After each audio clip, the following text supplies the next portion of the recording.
Welcome back, listeners.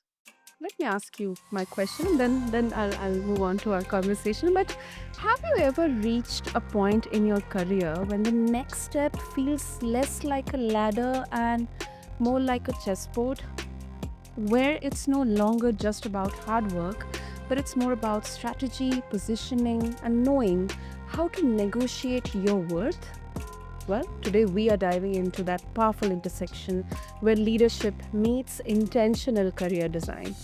And my guest is someone who doesn't just guide executives, she transforms careers. Listeners, meet Michelle Merritt. She's the strategic force behind DLS Executive Career Management. With over 2 decades of experience advising C suite leaders, navigating boardrooms, and helping top talent unlock their highest potential, Michelle understands exactly what decision makers are looking for because she's been one herself. From executive career pivots to board opportunities to high stakes compensation negotiations, Michelle helps leaders not just land the role, but truly own the room. And today on BizBlend, hosted by Sana, that's me, she is bringing that rare blend of executive presence and practical insight. So, with that, Michelle, I'm absolutely thrilled and excited to have you here with us. Hi, Sana. It's so great to be with you. I'm so excited you invited me. Okay, Michelle, let's start at the crossroads. So many executives hit. Um, Mhm. they have come a long way, climbed fast and far, but now the next step isn't, always obvious. So, from your perspective, what do most executives get wrong when they are managing their own career trajectory? I love this question because the one thing that I always remind executives, and especially new executives, right, is that what got you here is not going to take you to the next step. At that crossroads that you're referring to, so often people will talk about, well, I've been building on my career. I've walked through the doors that open. I've, maybe kicked down a door or two, things like that, but I've just been continuing to build. And that's great because you've been doing the work and you've been getting noticed. But now you've entered an executive level role or a senior level role. And that sort of experience is just table stakes. That's just the standard to get to where you are today. That's not going to take you to the next step. What's Mm. taking you to the next step is is all strategy, right? It's more than the doing. It is the governing, it is the leading, it is the guiding. It's taking ownership of those accomplishments and those achievements both for yourself and for your team. Of course, giving your team credit where appropriate, but also then really starting to be strategic about where you want to go. Think about what you want your next steps to be and really begin putting a strategy in place to help you get there, whether that is the network that you need to build, whether that is identifying gaps in training or areas of expertise. Maybe you want to go to a Fortune 100 public company and Mhm. that's not experience you have yet. Okay, great. How do we network to get you into another opportunity that helps you reach those goals? It's really about identifying where you want to go, getting laser focused on what Mhm. that may be, identifying that unique value proposition, and then addressing the strategy or building the strategy to take you to that next step. I absolutely agree with you. We have to carve our own niche in there. We have to really have laser focused strategy in understanding what makes us different from the others, and then gain the expertise and maybe gain some recognition through our network or through some projects or how well we can design or maybe create a not create but design a narrative, a story around that. Michelle, you coach many leaders on negotiating compensation. This is Mhm. something, I may sound selfish, but I'm really, really curious to know. This is an area that makes even experienced, seasoned executives uncomfortable. So, in your experience, what's the biggest internal block that prevents leaders from negotiating effectively? Right. So the number one thing people say to me is, "Well, what if they pull the offer?" Ah, yeah. Right? That's Right. why the number one thing we're all afraid of, right? If I ask for more, will they pull the offer? It is very, very rare that someone will pull an offer. Now, let's back up for a minute though and talk about how you prepare in advance for negotiating, because there are times when an offer may get pulled, and it might be because you didn't do something right in the beginning, right? Mhm. So when we're talking about compensation negotiation, and compensation's made up of a lot of things.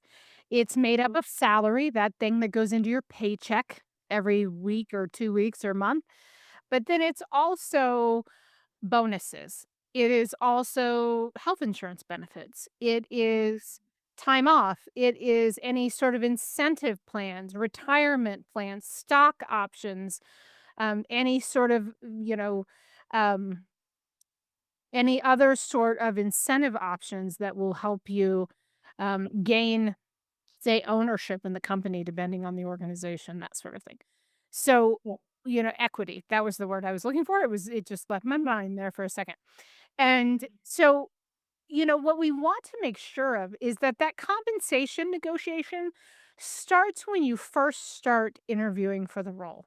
So when you have that very first conversation with a recruiter, with a hiring manager who's, you're talking about the role, you're interested, they're interested in furthering the interviews, and they say to you, "Sana, where do you need to be financially?"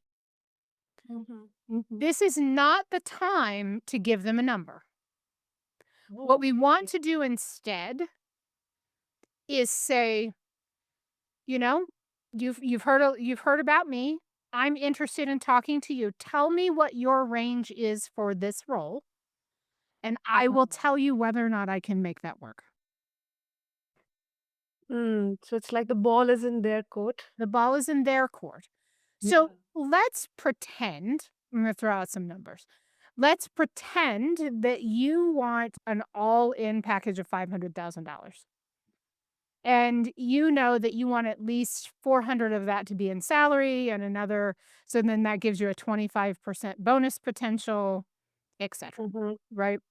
And let's say that in their response, they say, well, our base range is going to be somewhere between 3 325 and 375. Mhm. Okay. Well, I'm going to be definitely on the high end of that. Plus, then I know that with what I bring, we can, there's reason to believe that a good bonus potential should be there. So if you're Mhm. open to that conversation, we can still keep talking. Having this conversation early on before you go any further, but putting the ball in their court, as you say, makes a difference because you establish those boundaries from the beginning. Because what we can't do is tell someone that we want 500,000, then learn that really their top number was 750, and now we wanna go back and ask for 750. That's when an offer gets pulled, right? Because if we have asked for one thing and then at the very end did a bait and switch and said, "Nope, sorry, I want 250,000 more," and a 50% increase, that's not gonna go so well. Mm. So we want to establish that right from the beginning and make sure that we fully understand all that makes up the offer. Now, you may not get into the deep benefits conversations and things like that until you Okay. get further down the road in the interview process. But make sure that you understand what the base compensation, what the average bonus structure is, and then there are very strategic questions, and we can certainly talk about those if you'd like. There are Mm. very strategic questions that we want to make sure to ask throughout the process when the offer is extended so that we know that we fully understand what's being presented. I would love to know those questions. Yes. Absolutely, absolutely.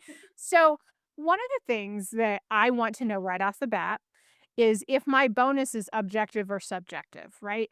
Is it a matter of meeting certain KPIs, or is it a matter of whether or not my boss likes me? Oh, okay. So, and it might be a combination of both, right? It might be a certain level of KPIs and then a bonus that's really based on my relationship, a smaller percentage of the bonus based on my relationship with my boss or with the CEO or with the board if I am the CEO. So that's okay. But what I want to know from the beginning, especially when we're talking about large sums of money, I want to know right from the beginning, what are the KPIs? What are the expectations? Right? Let's agree on those up front. So, if your job is to drive revenue to a certain level within the next 12 months or 24 months, what is that? What is the expectation of the CEO or the board so that you know in advance what the expectations are? If it is streamlining operations, okay, what does the operation look like now, and is that really feasible? If I'm asking for the specific KPIs, I can make some determinations as to whether or not those, those things are really achievable, right? Because we never want you to get in a situation where, you have 100% bonus potential, and some people do in their careers. That's great. But if the bonus is never attainable, is it really real? And so instead, one of the things that we will often encourage people to ask is for the other people, if it's not the CEO role, if it's, let's say it's the COO role, for my other C-level peers, what is the average bonus payout that they're receiving every year? What is the percentage of the bonus they're achieving? Right? So we're talking about either your peers in the organization, your peers at a certain salary band, etc. So that you can get a feel for whether or not that's a realistic bonus potential. You can also ask, what has been the average bonus payout in the last 5 years? So we get a feel for, have you, and part of the reason we go back 5 years is because 5 years takes us back to COVID, right? And it didn't matter your industry dramatically changed, maybe for the good, maybe for the bad, during COVID. And so get a feel for what that average is throughout those 5 years so that you get, again, an idea of how real that bonus potential is.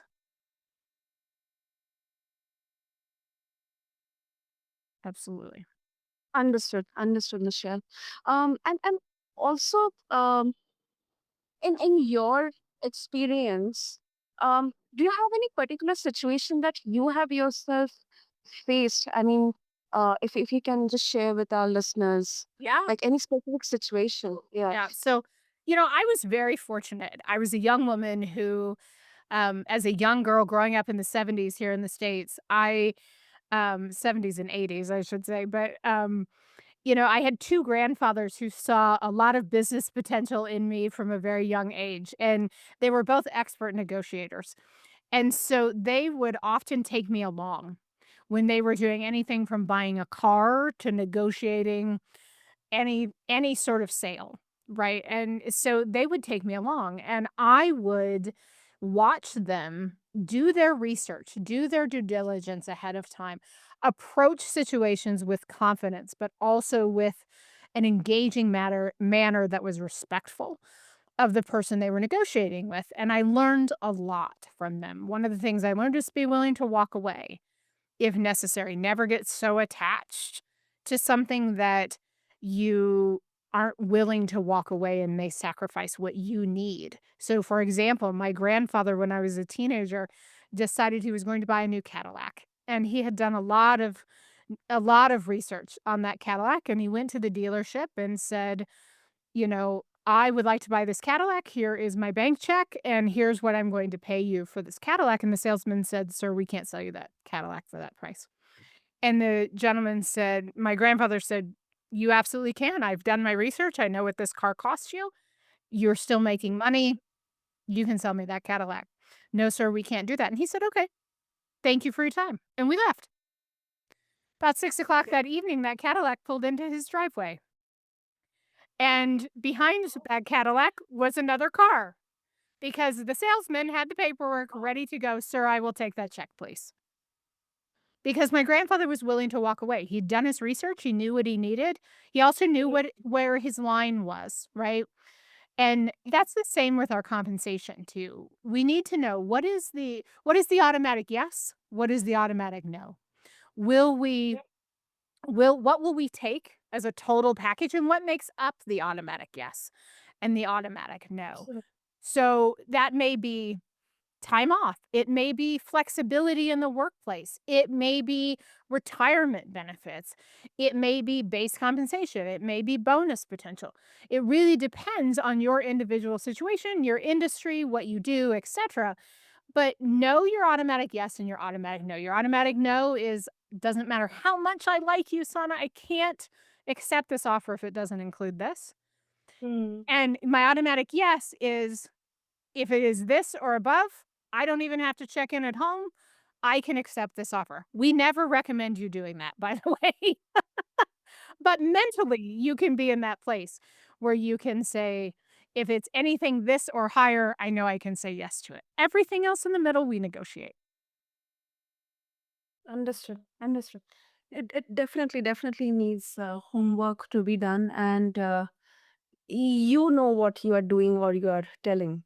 You have done your homework, so that definitely gives um, a confidence and a sense of clarity, and also I mean, I shouldn't say that, but kind of an authority that yes, I know what I'm doing, and I know what I'm going to do. So, The sense yeah. of confidence, right? But that's the thing that my other grandfather taught me early on. I would watch him negotiate. He had a physical disability where he had lost an eye young as a child. And Mm. growing up in the 40s and 50s, we treated young people very differently than we do today with a disability. And so, he learned over the years to be confident and to present himself in a way that showed that he was confident in who he was. And I would watch that growing up, and I would watch him interact professionally and personally both, and watch that level of confidence, and people would often say yes to him because he expected them to, because he had done his research just as my other grandfather had, and Mhm. had oftentimes really not only done his research, but had met people where they were with respect, and also carried himself in a way that commanded that respect. And I Mhm. think with as women, especially when we look to negotiate, we don't want to offend people.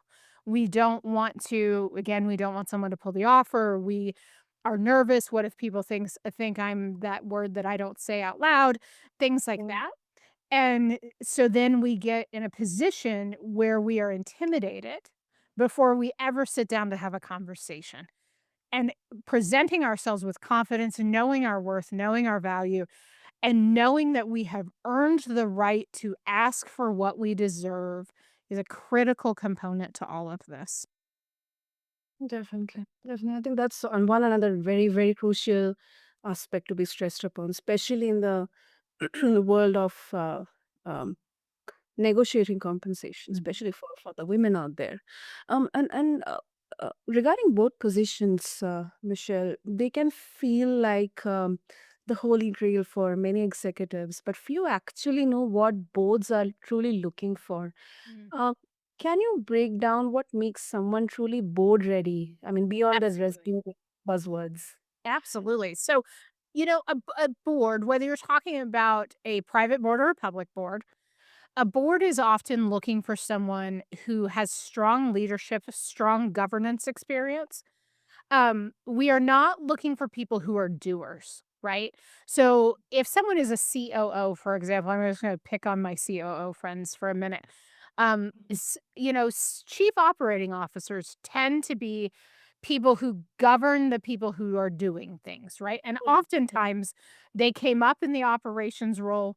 And as they came up in the operations role, they were doing a lot along the way, and they can still be really tempted to be doers, right? They're the people doing the work, not necessarily just leading or governing the work. And what we want to be careful of is when we present ourselves as a board candidate, and great board candidates have been leaders in their organizations. They've held senior level or C-level roles in their organizations, and they can demonstrate the accomplishments and the achievements that they've led and do it in a way that speaks to the governing, right? Think about a board as being nose in, hands out, right? That's a saying in board circles quite a bit.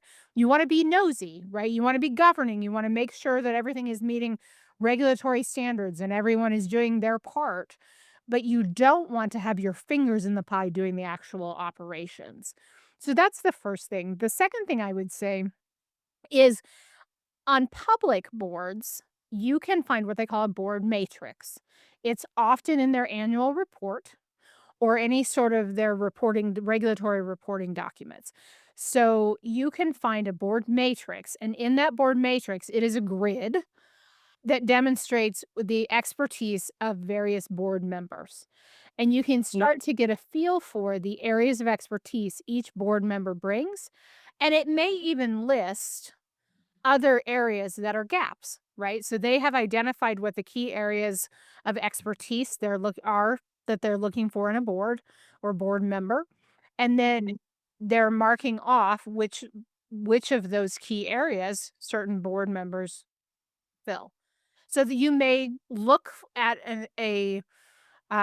you may look at a board matrix and see that that particular board is missing AI expertise, for example, or they've just had a Okay. board member roll off that was a cyber strategy or a cybersecurity expert, right? And that is an area that needs filled. If you happen to be an expert in those things, that's a great way to present yourself. Now, the other side to that is private boards don't often put a board matrix together. At least they don't publicize one very often. Mhm.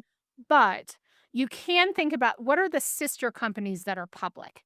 So, for example, a um, a company you may be interested in a private technology company. So you might look at Meta or Alphabet and look at their board matrix and then oftentimes those skills, those areas of expertise will be very similar to what the Mm. smaller or private company that isn't publicizing those, are also looking for. So that's a way to identify what might be, required or in need of by the board. Wow. And that's quite an interesting way to look at this. Quite an interesting way. And then uh, um you have sat on over 30 boards yourself, and now I can understand which gives you that rare view from the other side of the table. So Right. any red flags or blind spots you see in candidates that immediately raise concerns for uh, the boards? Yeah, so I've had this conversation twice today where Okay. 2 different board candidates have said to me, "I have a really diverse background, and I know that that should be a selling feature to the board, and I Mhm. don't understand why people aren't calling me." That's Okay. because a diverse background is not attractive to a board. We are looking for what your unique value proposition is, right? What is unique about you, and what is that area of expertise you bring?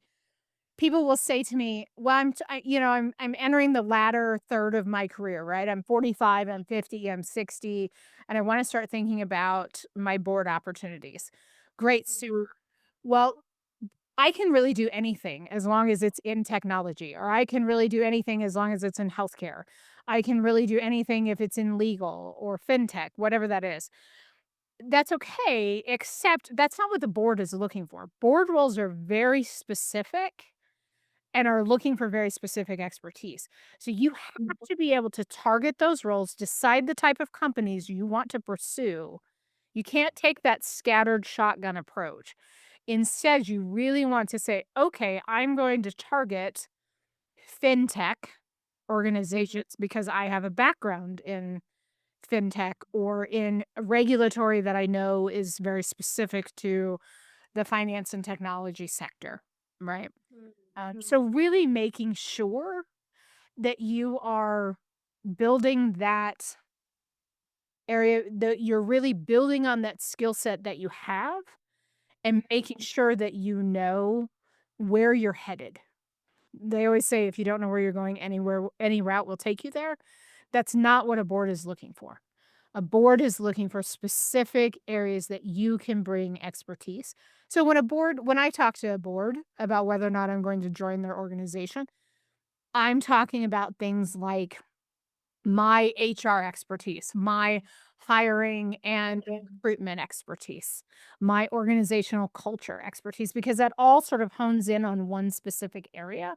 I'm not going to say, oh, by the way, I had fiduciary responsibility for a $1 billion organization, which is true. And that is on my board resume to demonstrate my fiduciary responsibility, but I don't go into budget management and lots of things about P&L because that's not what a board is looking at me for. Hmm. Hmm. Mm. Oh, that's oh, that's eye-opening. And does it also have to do with timing? Like, how can someone know and it's the right time to pursue a board role or You bet. maybe initiate a career development? You bet. So, I always tell people you can't expect a board role to land in your lap. You have to go tell people you want to be on a board.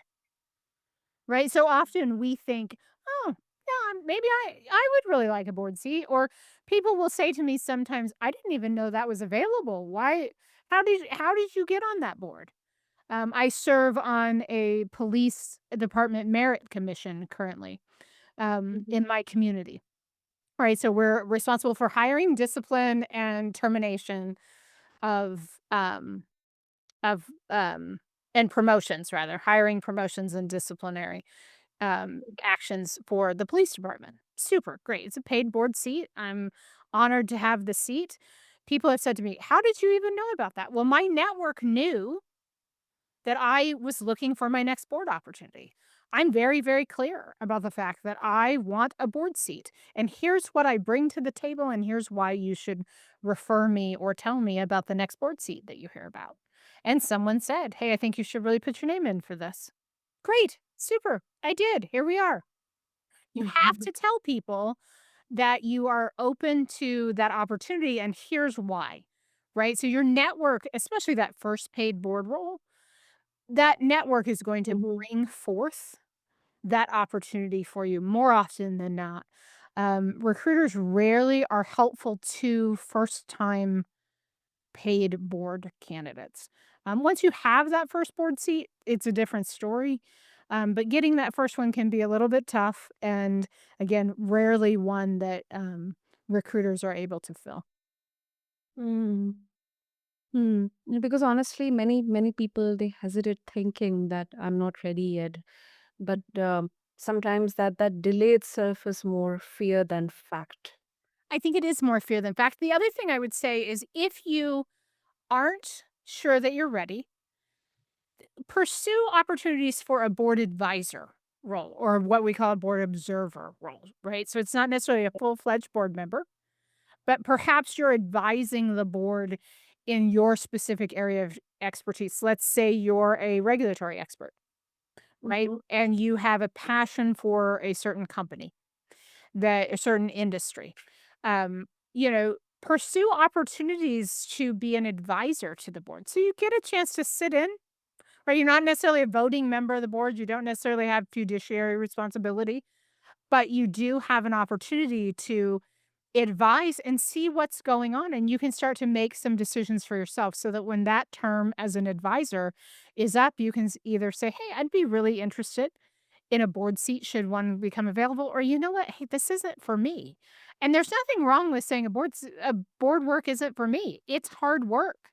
It is not something where you just log into a Zoom call for 30 minutes once a month and call it a day. There is work behind the scenes. You will be expected to serve on committees. You will be expected to do additional work. You will have board meetings outside of, typically in at least one in person a year. So there's tends to be some travel involved, Mhm. things like that. And, you know, I hear a lot of people say, "Oh, well, I want to go to the board retreat because I want to be able to take my family to Disneyland while I'm at a board retreat," right? That may be, but that's not why you do that. And I will tell you, very few people are getting rich off of board work. Right, I think that's the other thing. We think that people should be you're making millions of dollars in their board Yeah, seat. right. And that may be true for the board president of Google, but it is not true for the majority of us. Yeah, yeah. The role may look very ambitious and Mm. high value, super important, but it's different behind the scenes. It is, and I would also remind people that most of the time we don't negotiate compensation on a board role. Right? Oh, Because that is typically set by the board and by the company ahead of time, so everyone is compensated in a similar fashion. You may get a little bit extra if you serve on a committee or something like that, but, you're not really negotiating board compensation very often. wow. That's that's a revelation. Oh, great. So, Michelle, if our listeners they would like to connect with you, what would be the best way to do this? Absolutely. They can connect with me either LinkedIn is always probably the easiest place to find me. So you're more than welcome. Send me an invitation to connect. Please don't just follow along. Send me an invitation and a note telling me that you heard this here. That's great. You can certainly do that. You're always welcome to email me as well, which is Michelle M at dscareermanagement.com. And you can certainly check out our website and all of that too. But LinkedIn is probably the place that's the easiest and the quickest to get a hold of me. Wonderful. I'll make sure to have all the links in the show notes. And Michelle, this has been incredibly. It has been a revelation because um how much intentionality, self awareness, and yes, of course, courage it really takes to lead not just a company but your own career. Mhm. So, thank you so much for bringing these wonderful, so useful insights for all of us. Thank you, Sana. It was great to be with you. Absolutely. And to all the listeners, whether you are climbing, pivoting, or reaching for that boat set seat, I hope today's conversation reminds you that your career isn't something that just happens to you. You get to lead it. So, to all of the BizBlend listeners, until next time, stay bold, stay intentional, and keep blending the business of leadership with the art of growth. And to connect with Michelle, just refer to the show notes along with this episode on your favorite podcast platform. Until then, this is your host, Sana, signing off. Thank you.